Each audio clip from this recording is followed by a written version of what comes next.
In 1820, the Underground Railroad was established to help the enslaved people of the southern states escape to find freedom in the North. Arguably, the most famous and prolific conductor was Harriet Tubman. This piece of her history is known worldwide, but far fewer people know of Harriet's continued efforts during the Civil War. Her true identity unknown to the South. She was only known as Moses, the name that slaves used in referring to her. Asked to join the Union Army in order to take advantage of her experience recruiting slaves, she was to choose 9 volunteers, all former slaves, and train them as scouts. She taught them to blend in, to fight, and then to vanish.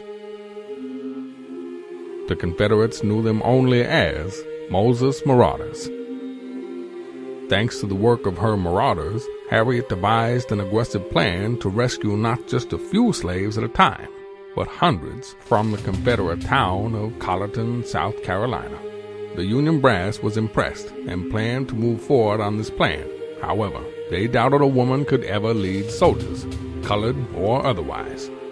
Harriet made it clear she would not be pushed aside. They followed me when we would see our people strung up by the neck by slave catchers. They've been following me my whole life because they know I will lead them to freedom.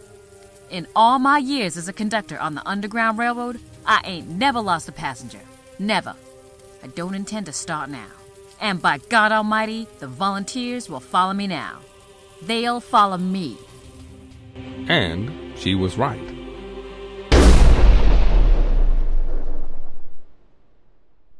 This is just a small part in the story of General Harriet Tubman.